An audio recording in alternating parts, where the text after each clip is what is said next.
নবীর সাহাবী আবু যর গিফারি রাদিয়াল্লাহু আনহু একদিন চাদর মুড়ি দেয়া শীতের বেলা হাঁটতেছেন, যাইতেছেন।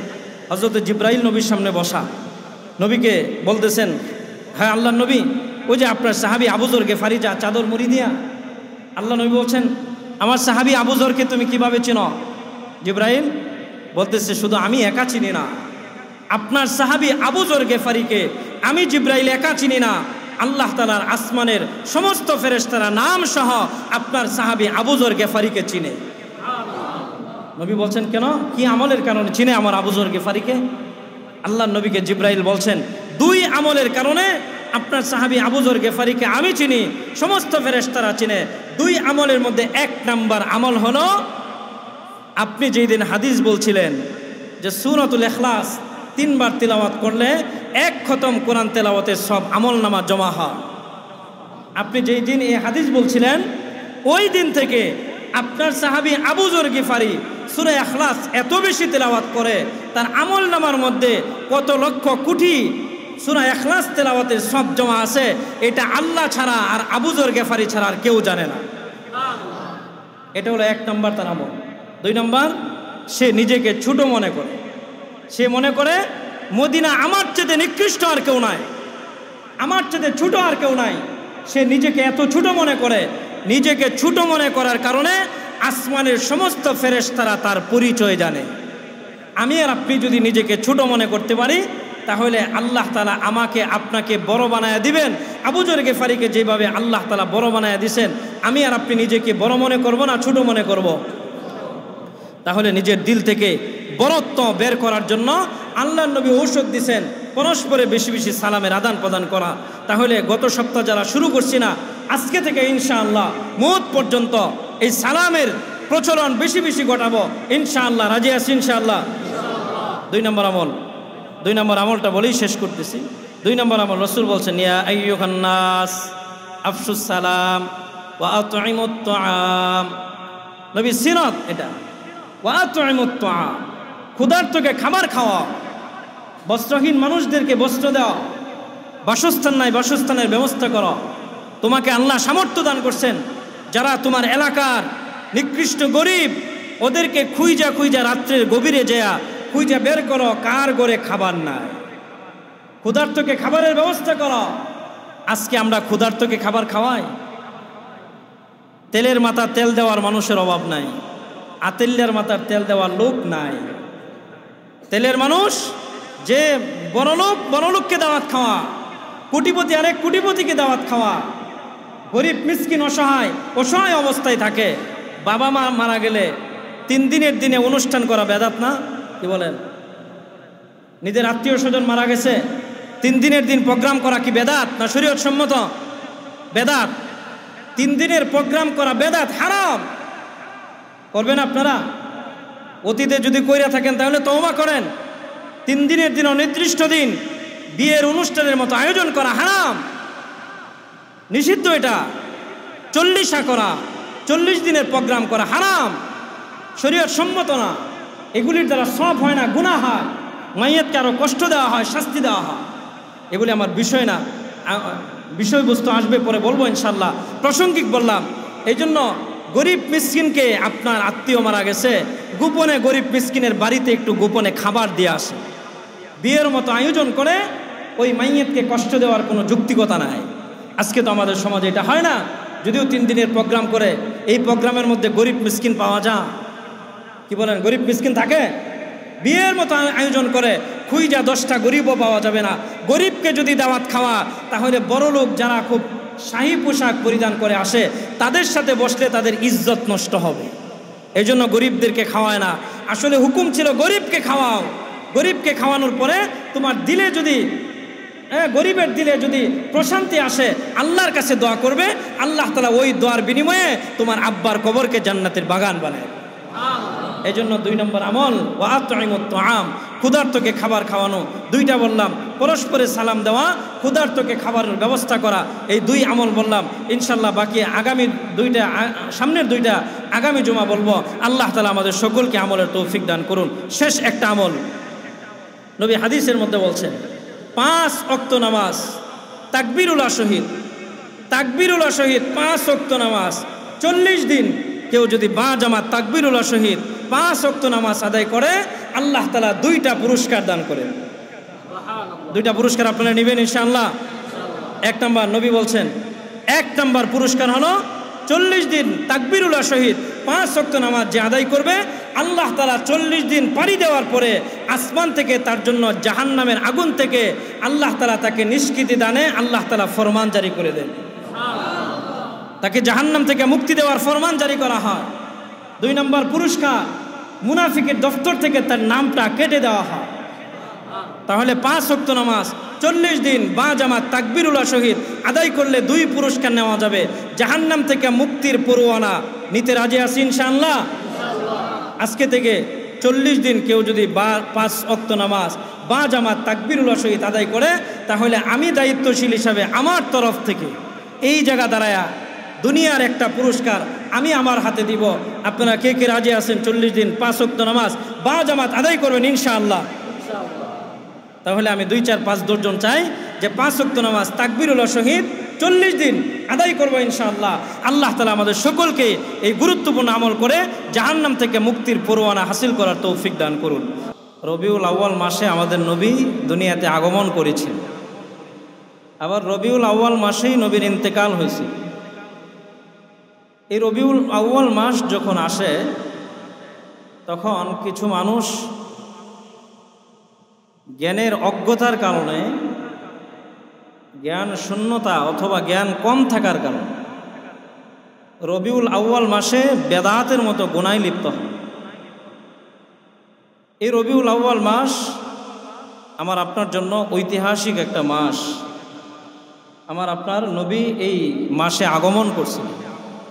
নবী কোন দিন আগমন করছেন, রবিউল আউয়াল মাসে কয় তারিখে, এটা নিয়ে উলামায়ে কেরামের মধ্যে হাদিসের দ্বারা যা পাওয়া যায় অনেক ইখতিলাফ।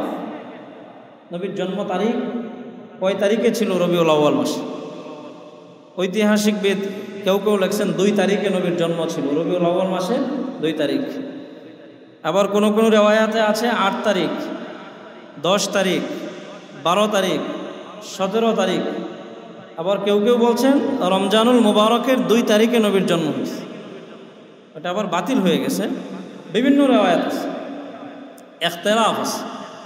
নবীর জন্ম তারিখ নিয়ে ইখতিলাফ আছে, কিন্তু সমস্ত উলামায়ে কেরাম, 4 মাযহাবের ইমাম, ইমামে আজম আবু হানিফার মাসলাক অথবা ইমামে শাফি, ইমাম আহমদ ইবনে হাম্বল, ইমামে মালিক রহিমাহুল্লাহু তাআলা সহ যত মুজতাহিদিন ছিলেন, 4 মাযহাবের ইমাম সহ সকলেই এই কথার মধ্যে একমত যে নবীর মৃত্যু তারিখ ছিল 12ই রবিউল আউয়াল। এটার মধ্যে কারো কোনো দ্বিমত নেই। নবীর ইন্তেকালের তারিখ ছিল রবিউল আউয়াল মাসের 12 তারিখ। জন্ম তারিখ নিয়ে ইখতিলাফ আছে, মৃত্যুর তারিখ নিয়ে কোনো ইখতিলাফ নাই। জন্ম তারিখ 8 তারিখেও রেওয়ায়াত আছে, 10 তারিখেও আছে, 12 তারিখের কথাও আছে, 17 তারিখের কথাও আছে। এটা ইখতিলাফ, ওইটা সুনির্দিষ্ট কোনো তারিখ লেখা নাই। কিন্তু নবীর ইন্তেকালের তারিখ সুনির্দিষ্ট, 12ই রবিউল আউয়াল নবীর ইন্তেকাল হয়েছে। আমি রবিউল আউয়াল মাস নিয়ে সিরাতুন নবী, মিলাদুন নবী, আমার আপনার নবীর পুরা জীবন, জন্ম থেকে ওফাত পর্যন্ত পুরাটা জীবনী, পুরা নবীর জীবন বিধান, পুরাটাকে বলা হয় সিরাতুন নবী। সিরাতুন নবীর মধ্যে ভাগ আছে। এটা হলো মিলাদুন নবী। মিলাদ মানে জন্ম সংক্রান্ত কিছু বিষয়, নবীর জন্ম নিয়ে আলোচনা। নবীর জন্মের সময় অবস্থা কী ছিল, কি হালতে নবী দুনিয়াতে আসছেন, নবী আসার পরে দুনিয়াতে অলৌকিক কিছু ঘটনা আল্লাহ তাআলা প্রকাশ করছেন, এই সংক্রান্ত বিষয়গুলি হলো মিলাদুন নবী। এটা হলো মিলাদ মানে জন্ম, নবীর জন্ম বৃত্তান্ত আলোচনা করা বা এটা অবগত হওয়া, এটা হলো মিলাদ। মিলাদুন নবী নিয়ে আলোচনা করা যা আমলের কোনো সুযোগ নেই। মিলাদুন নবী পালনীয় কোনো বিষয় না, মিলাদুন নবী পালন করার কোনো বিষয় না।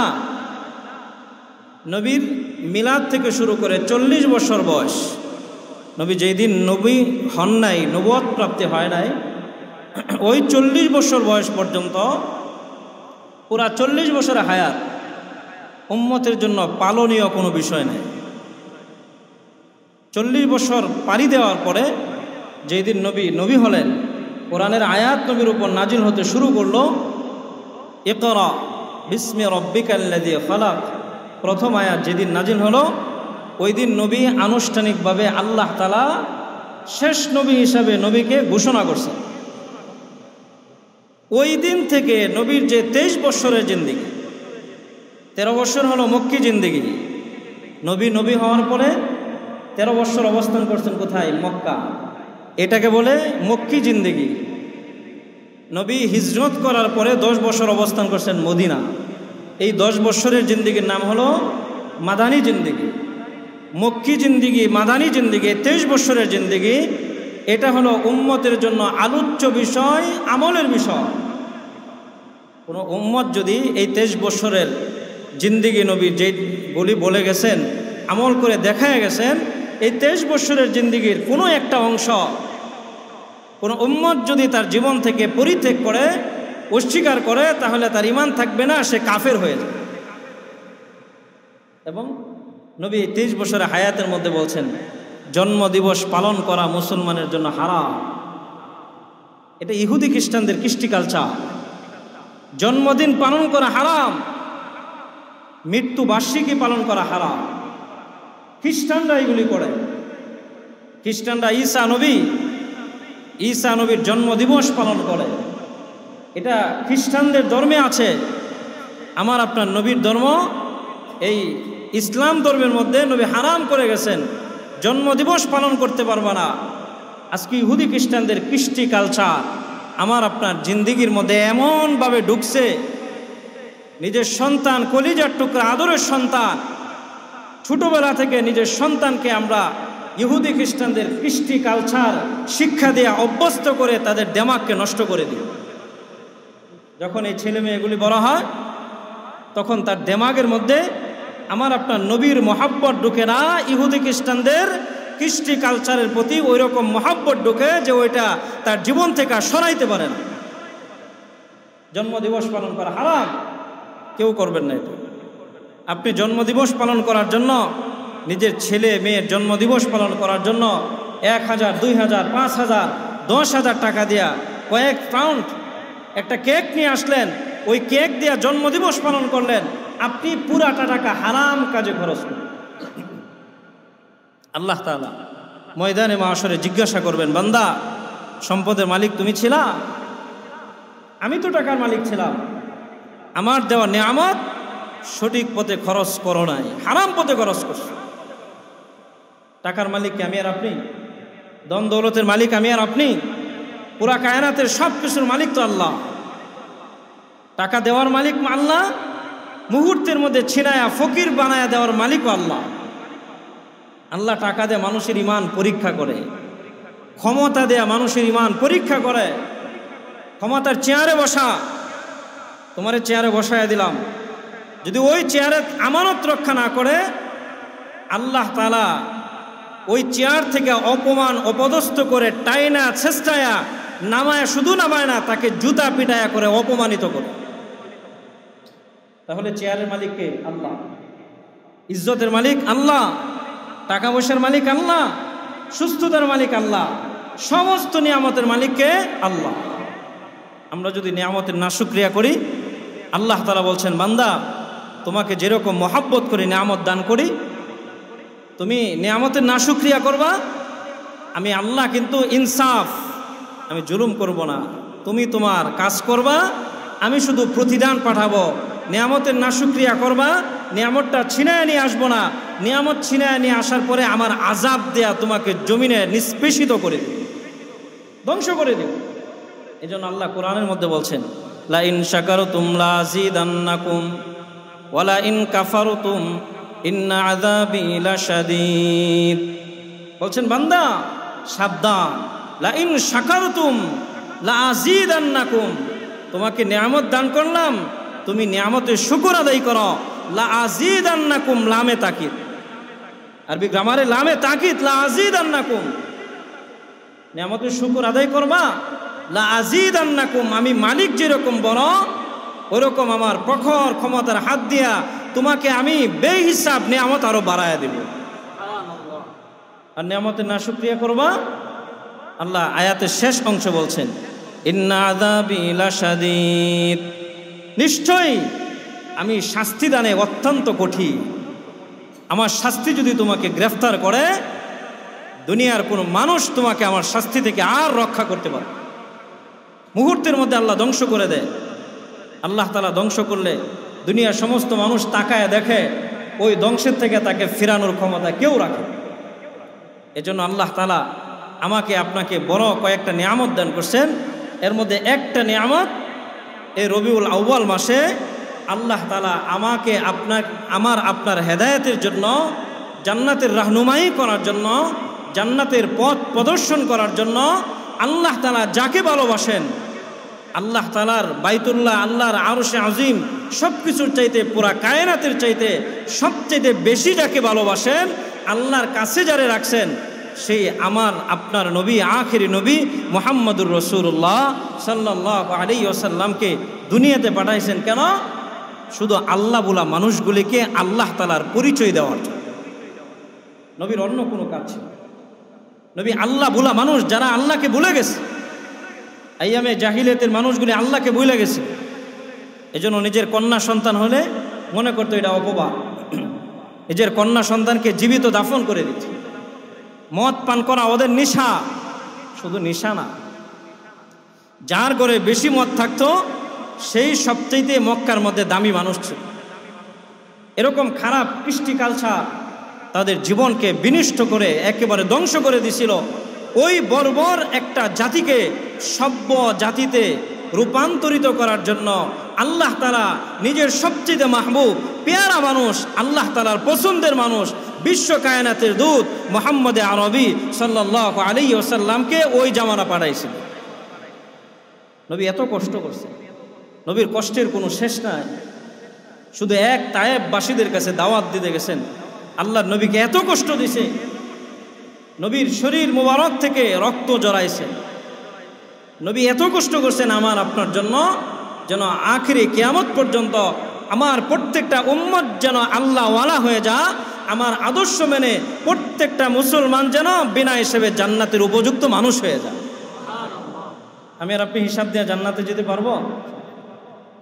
দৈনিক দিয়ে পানি পান করি, আল্লাহ যদি পানির হিসাব চা, বান্দা দৈনিক ঠান্ডা পানি পান করতা, আমি আল্লাহ যে ঠান্ডা পানি পান করাইতাম, এই ঠান্ডা পানি একটা নিয়ামতের হিসাব দাও, কারো শক্তি নাই। সারাদিন আল্লাহ তাআলার পানি পান করে এই পানির নিয়ামতের শুকরিয়া আদায় করবে, এই ক্ষমতা কোনো মানুষের না।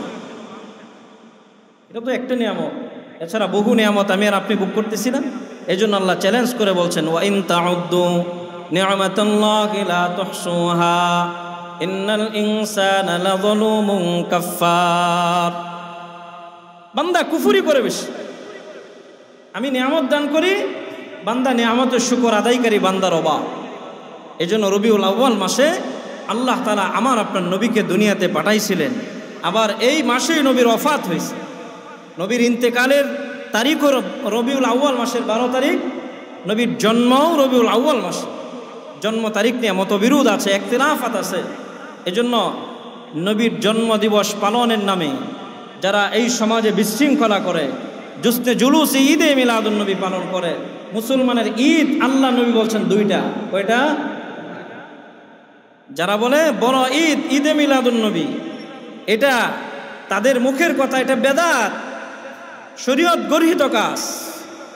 যারা আজকে ওই জিলাপি খাট, সিন্নি, বিরানি পাক করে রেলি মিছিল করে 12ই রবিউল আউয়ালের 12 তারিখে রাস্তা দিয়ে রেলি মিছিল জুসনে জুলুসে ঈদে মিলাদুন নবী পালন করে, ওরা সকলেই বেদাতের মধ্যে আছে। জন্মদিবস পালন করা শরীয়তের কোনো হাদিস দ্বারা প্রমাণিত না, শরীয়ত সম্মত না। নবীর জন্মদিবস যদি পালন করতেই হতো, আর এটা যদি কোনো পুণ্যের কাজ, নেকির কাজ হতো, আবু বকর সিদ্দিক বর্তমানে যারা জুস্তে জুলুসে ঈদে মিলাদুন্নবী রেলি মিছিল পালন করে, ওদের কলবের মধ্যে যেই পরিমাণে নবীর ভালোবাসা মহাব্বত আছে, আবু বকর সিদ্দিকের মহাব্বত ভালোবাসা এর চাইতে কম ছিল না বেশি ছিল? তাহলে আবু বকর সিদ্দিক নবীর ইন্তেকালের পরে খলিফাতুল মুসলিমিন ছিলেন, হযরতে উমর খলিফাতুল মুসলিমিন ছিলেন, হযরতে উসমান আল্লাহ নবীর এত কাছের সাহাবী ছিলেন, নবীর 2 মেয়েকে তার কাছে বিয়ে দিয়েছেন। দ্বিতীয় মেয়ের ইন্তেকালের পরে নবী বলছেন, আমার যদি তৃতীয় আরেকটা কন্যা থাকতো তাহলে উসমানের কাছে তৃতীয় মেয়েটাকেও আমি বিয়ে দিতাম। নবী এত মহব্বত করতেন হযরত উসমানে গনিকে। হযরত আলী রাদিয়াল্লাহু আনহু তো ফাতেমার স্বামী, সে মুসলিম জাহানের খলিফা ছিলেন। 4 খলিফা ঈদে মিলাদুন্নবী পালন করে নাই কোনো হাদিস দ্বারা বা খুলাফায়ে রাশিদিনের দ্বারা সাবেত না। তাহলে বর্তমানে যারা ঈদে মিলাদুন্নবীর নামে 12ই রবিউল আউয়াল বেদাত করে, ওই বেদাতের সাথে আমরা কেউ অংশগ্রহণ করতে পারবো না। যদি করি তাহলে আমি শরীয়ত মানলাম না, ইসলামকে মানলাম না। রবিউল আউয়াল নিয়ে আগামী সপ্তাহে আলোচনা করব। মিলাদুন্নবী, সিরাতুন্নবী, ওফাতুন্নবী, মক্কি জিন্দেগি, মাদানী জিন্দেগি, সব কয়টা বিষয় আলাদা করে আমি পুরাপুরি বুঝায় দেওয়ার চেষ্টা করব আপনাদেরকে ইনশাআল্লাহ। আগামী সপ্তাহে এটা নিয়ে আলোচনা করব। আজকে শুধু 12ই রবিউল আউয়াল মাস, এই বরকতি মাস, নবীর আগমনের মাস, নবীর ওফাতের মাস।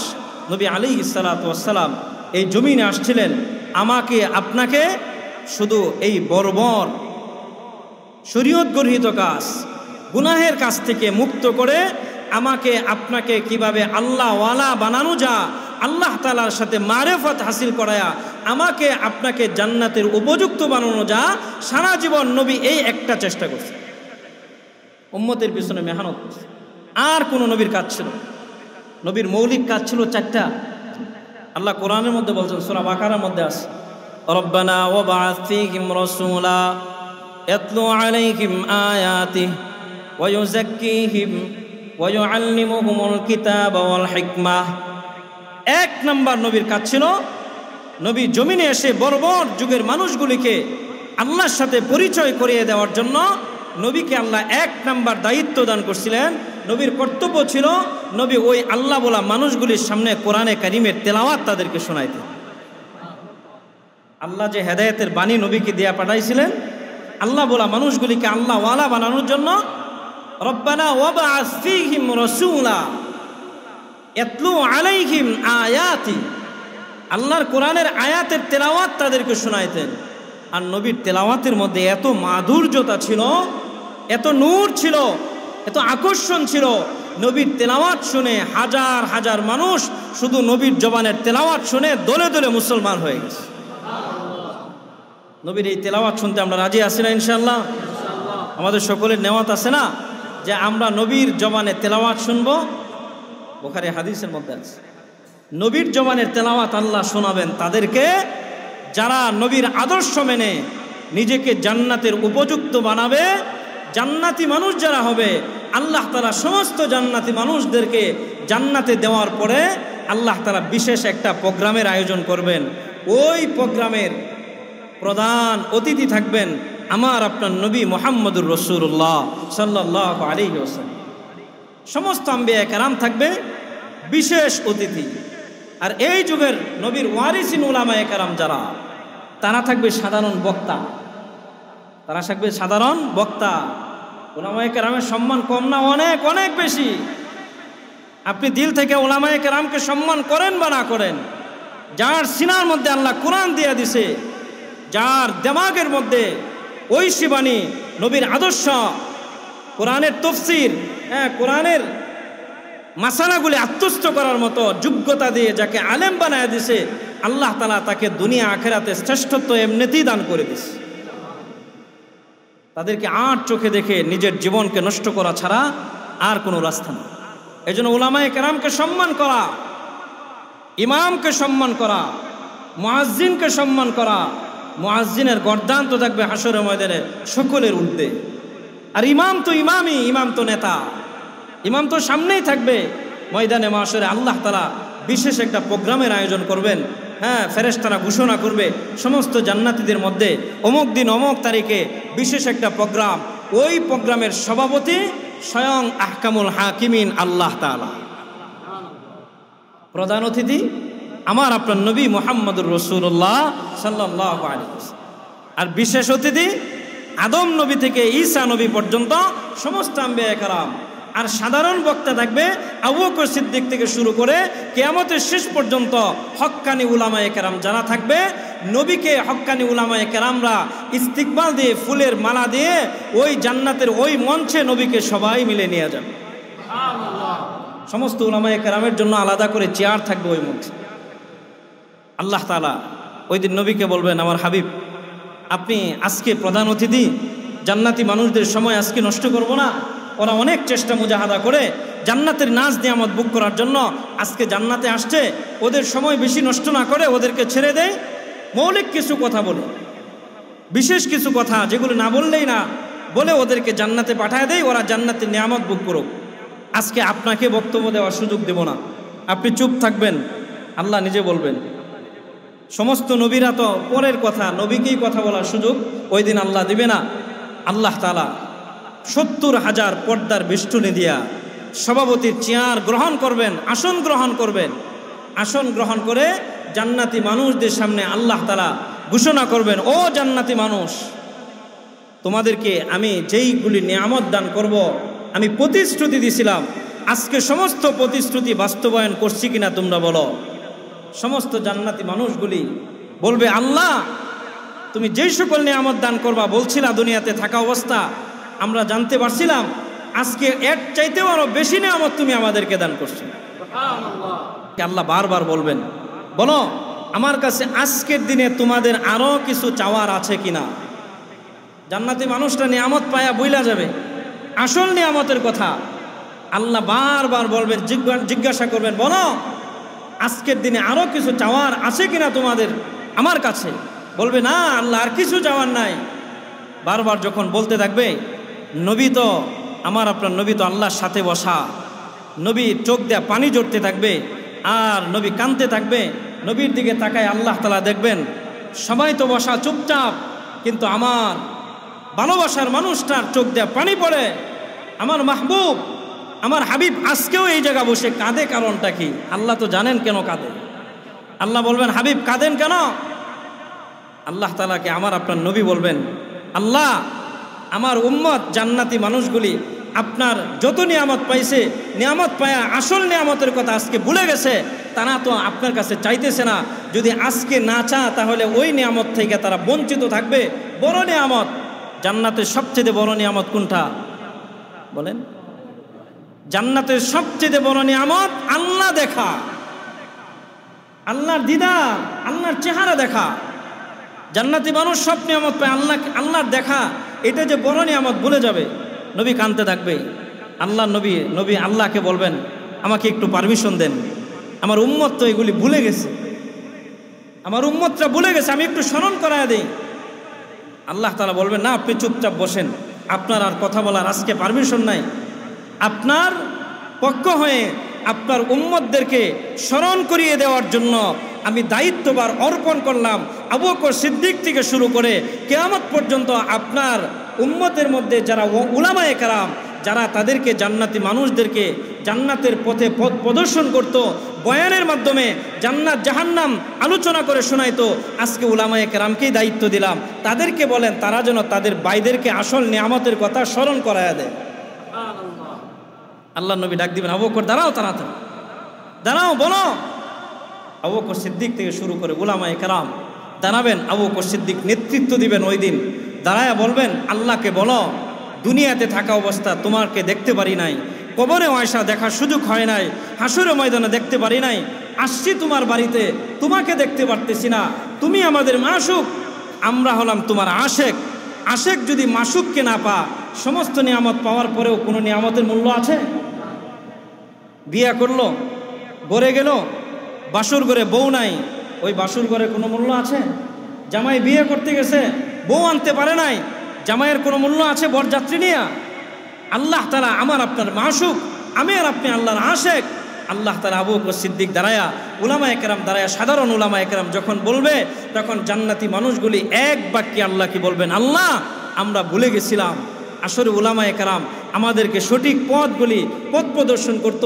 দুনিয়াতে গুরুত্ব দিয়ে তাদের কথা শুনতাম না, আমলও করতাম না। আজকেও আমরা ওই নিয়ামতের কথা ভুলে গেছি। আল্লাহ 70,000 পর্দার বেষ্টনীর ভিতরে আপনি কেন পর্দা সরায় দেন, সরাসরি আপনার চেহারা আমরা সকলেই দেখতে চাই। হাদিসের মধ্যে আছে, রাসূল বলছেন যখন জান্নাতি মানুষগুলি আবেদন করবে তো আল্লাহ তাআলা আদেশ করবেন, আল্লাহর সামনে থেকে 70,000 পর্দা সরে যাবে, আর জান্নাতি মানুষ চোখের পাতি দিবে না, এক পলকে তাকায়া থাকবে। কত বছর জানেন? এক পলকে তাকায়া থাকবে 50,000 বছর। আল্লাহর চেহারা দেখে তৃপ্তি হবে না। রাসূল বলছেন, জানো উম্মত, আল্লাহর চেহারার মধ্যে এত নূরের তাজাল্লি আছে, মানুষগুলো এক চোখের কোনো পাতি দিবে না, লম্বা সময় তাকায়া থাকবে। আল্লাহ যখন আবার পর্দা দিয়ে চেহারাটা ডাইকা দিবেন, ছোট্ট বাচ্চা মার স্তনে যখন দুধ পান করে, মার স্তন থেকে দুধ পান করে বাচ্চার তৃপ্তি হয় নাই, মা কাজের ব্যস্ততার কারণে বাচ্চার মুখটা টান দিয়ে শোনায় দেয়, বাচ্চা যেরকম চিৎকার পেরে কান্না শুরু করে, আল্লাহর নবী বলছেন জান্নাতি প্রত্যেকটা মানুষ এইভাবে চিৎকার পেরে কান্না শুরু করবে। যখন কান্না শুরু করবে, জান্নাতি মানুষদের কান্নার পরে আল্লাহ বলবেন, কেন কাঁদো কেন? আমার নিয়ামত, আমার চেহারা দেখে তৃপ্তি হয় নাই? আল্লাহ তাআলাকে বলবেন না, আল্লাহ তাআলা আবার আল্লাহ তাআলার চেহারা খুলে দিবেন। ওই জান্নাতি মানুষগুলি বেহিসাব সময় আল্লাহ তাআলা নূরের তাজাল্লির চেহারা দেখবে, দেখে তাদের তৃপ্তি হাসিল করবে। জান্নাতি মানুষকে নবী, আল্লাহর নবী বলছেন, জান্নাতি মানুষ ওই বিশেষ প্রোগ্রাম শুরু হওয়ার জন্য, যেই কথা আমি বলতেছিলাম, এই বিশেষ প্রোগ্রাম শুরু হওয়ার আগে আল্লাহ তাআলা সর্বপ্রথম যাকে কোরআনে কারিমের তেলাওয়াতের দ্বারা প্রোগ্রাম উদ্বোধন করার দায়িত্ব দিবেন, উনিকে হযরতে দাউদ আলা নবীন আলাইহিস সালাতু ওয়াস সালাম। দাউদ নবী বলবেন তেলাওয়াত করো, দাউদ নবী তেলাওয়াত করবে। দাউদ নবীর জবানে তেলাওয়াত ময়দানে মাশরে আল্লাহ তাআলা দাউদ নবীর কণ্ঠের মধ্যে এত মধুর দান করছিলেন, ওনার কণ্ঠে তেলাওয়াত করবে, আর জান্নাতি মানুষগুলি বাচ্চাওয়ালা মুরগির মতো ছটবট লাফাইতে থাকবে। দ্বিতীয় পর্বে আল্লাহ তাআলা আমার আপনার হাবিবকে বলবেন, হাবিব আপনার উপর কোরআন নাজিল করছিলাম, আপনার উপর আমি কোরআন নাজিল করছিলাম, আজকে আপনি আপনার জবানে সমস্ত জান্নাতি মানুষদেরকে আপনার জবানে কোরআনে কারীম তেলাওয়াত করে সকলকে আপনার জবানের তেলাওয়াত সকলকে শোনায়া দেন। আল্লাহর নবী ওই দিন তেলাওয়াত শোনাবেন কোন সূরা জানেন? সূরা ইয়াসিন। সূরা ইয়াসিন নবী তেলাওয়াত করবেন জান্নাতের মধ্যে। আর আল্লাহর হাবিব বলছেন, আমার উম্মত জানো, আল্লাহ আমার এক গলার মধ্যে, এক কণ্ঠের মধ্যে আল্লাহ তাআলা 70 রকম আল্লাহ তাআলা কণ্ঠ বের করে এত শ্রুতিমধুর হবে, আমার তেলাওয়াত শুনবে, লম্বা সময় পর্যন্ত সূরা ইয়াসিন তেলাওয়াত করতে থাকবো, আর মানুষগুলি বাচ্চাওয়ালা মুরগির মতো ছটবট করে লাফাইতে থাকবে। তাহলে ওই নবীর জবানে তেলাওয়াত আমি আর আপনি শুনতে রাজি আছি ইনশাআল্লাহ? গুনাহ করলে জান্নাতে যাওয়া যাবে? আজকে ফজরের নামাজ সবাই পড়ছি ইনশাআল্লাহ? মুশকিল, খুব মুশকিল। আমি কিন্তু আমি বসি এই জায়গা নবীর কিছু কথা শোনানোর জন্য, বলার জন্য। কেন? আমার আপনার জিন্দিগি যেন আমলের দ্বারা সুসজ্জিত হয়। আজে বাজে কথা বলে সময় নষ্ট করলাম, লাভ নাই। নবীর জিন্দিগি আমার আপনার মধ্যে ধারণ করতে হবে। নবী আসছিলেন 12ই রবিউল আউয়াল মাসে। কেন? আমার আপনার জিন্দিগি সুন্দর করার জন্য। নবীর আদর্শ মেনে আমার আপনার জিন্দিগি আমি আর আপনি সুন্দর করব। যদি নবীর আদর্শ না মানি, জিন্দিগি সুন্দর হবে না, কোনোভাবেই সম্ভব না। এর জন্য ছোট্ট থেকে আদনা জিনিস থেকে বলতেছিলাম, আমার আপনার ছেলে মেয়েকে ইহুদি খ্রিস্টানদের কৃষ্টি কালচার শিক্ষা দিব না। আমার আপনার নবীর পরিচয়, আমার ছোট্ট বাচ্চা যখন শিশু বাচ্চা, ওই সময় থেকে আমার আপনার বাচ্চার সাথে নবীর পরিচয়টা তুলে ধরো। আজকে আমার বাচ্চা অনেকে আছে নবীর নাম জানে না। আমার ছোট্ট বাচ্চা সালামের আদর্শ জানে না, খাওয়ার সুন্নত জানে না, আমার ঘরের সুন্নতের আমল নাই। তাহলে আমি আর আপনি নবীর আদর্শ মানি, নবীর উম্মত, এটা দাবি করি কিভাবে? আজকে ইহুদি খ্রিস্টানদের কৃষ্টি কালচার আমার ছেলে মেয়েকে শিখায় না। টাটা বলে, মিথ্যা বলতেছি এটা? বাবা বলো টাটা, বাই বাই বলে না নাকি? আমরা তো কম বলি, এই জন্য বলতে পারি না। টাটা বাই বাই কি এটি নবীর আদর্শ? আপনি ঘর থেকে বের হয়ে আসতেছেন, আপনার নাতি আপনার ছেলে মেয়েকে শিক্ষা দিবেন, ঘর থেকে আমি যাইতেছি শিক্ষা দিবেন। বাবা ঘর থেকে কেউ বিদায় নিলে আল্লাহ হাফেজ না, সালাম আসসালামু আলাইকুম। নবীর আদর্শ শিক্ষা দিই আমরা ছেলে মেয়েকে না। আমি বাবা হিসাবে খুব নিকৃষ্ট বাবা। রবিউল আউয়াল মাসের শিক্ষা নেবেন, ঈদে মিলাদুন নবী জুস্তে জুলুসে রেলি মিছিল বেদাত করবেন না, বেদাত না। আমার আপনার নবীর প্রত্যেকটা জিন্দিগি আমার আপনার জীবনের মধ্যে বাস্তবায়ন করতে হবে। যদি কোনো ছোট্ট বাচ্চা নিজের জীবন সুন্দর করতে চা, তাহলে নবী ছোট শিশু নবী ছিলেন, শিশু নবীর জীবন আদর্শ লাগবে। কেউ যদি কিশোর অবস্থা সুন্দর জীবন গঠন করতে চা, কিশোর নবীর জিন্দিগি লাগবে। কেউ যদি প্রাপ্তবয়স্ক হয়ে বালেক পুরুষ হয়ে সে যদি নবীর আদর্শ গ্রহণ করে, তাহলে নবী আদর্শ বালেক প্রাপ্ত পুরুষ ছিলেন। আমার আপনার নবী কেউ যদি বৃদ্ধ বয়সে নিজের জীবন সুন্দর করতে চা, তাহলে বৃদ্ধ বয়সে আমার নবীর আদর্শ আছে, নবীর আদর্শ গ্রহণ করতে হবে। কেউ যদি সঠিক জান্নাতি ব্যবসায়ী হতে চা, আমার নবী ব্যবসায়ী ছিলেন না? কেউ যদি রাখাল হতে চা, আমার নবী রাখালিও করছেন। কেউ যদি কর্মচারী হতে চা, আমার নবীও কর্মচারীর দায়িত্ব পালন করছেন। কেউ যদি রাষ্ট্রনায়ক হতে চা, আমার নবী রাষ্ট্রনায়ক ছিলেন, প্রধান বিচারপতির দায়িত্ব পালন করছেন। তাহলে প্রধান বিচারপতি হওয়ার পরে 2 নম্বরই করার কোনো সুযোগ আছে? রাষ্ট্রনায়ক হওয়ার পরে 2 নম্বরই করার কোনো সুযোগ নাই। কেউ যদি নবীর আদর্শ মানে, নবী রাষ্ট্রনায়ক ছিলেন, প্রধানমন্ত্রী ছিলেন, চিফ জাস্টিস ছিলেন, বিচারপতি ছিলেন নবী। আজকে বিচারপতিরা 2 নম্বরই করে, টাকা খেয়ে বিচার উল্টা দিকে যা। যে বিচার পাওয়ার উপযুক্ত সে বিচার পায় না, সে জুলুমের শিকার হয়। কেন? আমার নবীর জীবন আদর্শ নাই, সিরাতুন নবী নাই। এজন্য সিরাতুন নবী শুধু আলোচ্য বিষয় না, সিরাতুন নবী আমার আপনার জিন্দিগির প্রত্যেকটা পরতে পরতে বাস্তবায়ন করার বিষয়। নবীর আদর্শ সিরাতুন নবীর মধ্যে 1 নম্বর ছিল 5 ওয়াক্ত নামাজ। 5 ওয়াক্ত নামাজ নবীর 1 নম্বর সিরাত। আজকে মুসলমান 5 ওয়াক্ত নামাজি না। 5 ওয়াক্ত নামাজ ফজরের নামাজে জামাতে। আমি খতিবগিরি করি, সপ্তাহে 1 দিন আসি, ইমাম সাহেবের কাছে খবর নেই, প্রতিদিন জিজ্ঞাসা করি ফজরের নামাজে মুসল্লি কয়জন হয়েছে আজকে। এটা আমার দায়িত্ব, আমার কর্তব্য থেকে প্রতিদিন জিজ্ঞাসা করি যে আজকে ফজরের নামাজে কে কে আসছিল, কে কে আসে নাই। আমি আমার দায়িত্ব পালন করার চেষ্টা করি। এজন্য সিরাতুন নবী শুধু আলোচ্য বিষয় না, সিরাতুন নবী পালনীয় বিষয়।